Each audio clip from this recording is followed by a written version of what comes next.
Yes.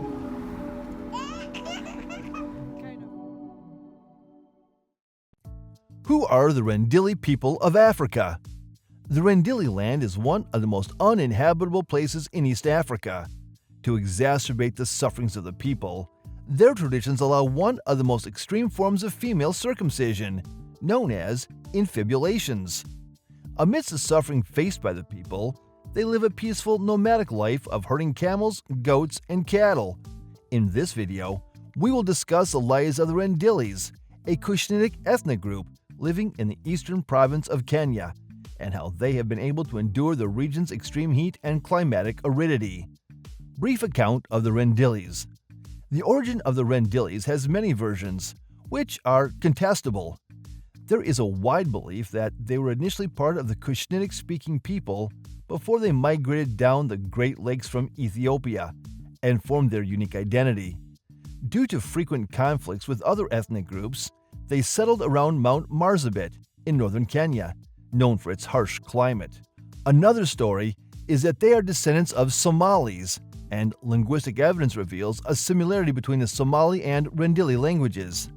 It was established that the Rendille and Somali ancestors spoke the Proto-Somali language, which led to the conclusion that the Rendille were migrants from the Proto-Somali homeland. Though the Rendille language is the people's primary language, English and Swahili are also spoken as a secondary language when interacting with outsiders from other regions. A part of this ethnic group also speaks the Eastern Nilotic Samburu language of the Samburu people, who have formed a great camaraderie with them. Customs and traditions of the Rendille. The Rendille live in large villages based on clans, with each hut numbering up to 100.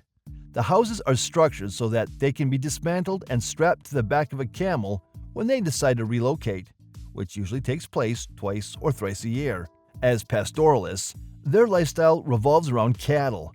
Unlike cattle and sheep, people in the northern regions raise camels because they adapt quickly to the desert. The camels account for a significant amount of milk taken by the people. Expectedly, in the Rendille community, marriage is essential, and a man can only own a house once he is married. And when he decides to get married, it is a taboo to marry from his clan. This rule poses a challenge, since they have minimal contact with women from other clans. Usually, their parents make every marriage arrangement and negotiate on their behalf. They often scout for little girls as young as 10, yet to attain maturity. Unfortunately, children continue to be victims of some of their strange traditions, such that when a Rendille child is about 10 years old, the front teeth are knocked out, and the child is given a sheep or goat. The reason behind this practice is unknown, but regarded as one of those traditions that have become a part of the people. Religion and the Rendille of today. The Rendilles are mostly traditional religious worshippers and worship their gods through rituals and regular prayers. Their religious rituals are similar to the Jewish tradition in the Old Testament. Sacrifices are offered for virtually every aspect of their lives, and they practice magical rituals involving livestock. Historically, this ethnic group opposed outside interference and resisted pressure from foreigners. Nowadays, the missionaries have introduced literacy programs, which have had a positive effect, and Rendille is becoming more exposed and open to change. Interestingly, the people are starting to develop an interest in the gospel and are ready for personal transformation. Others have adopted Islam as their religion and may continue to do so due to peer influence.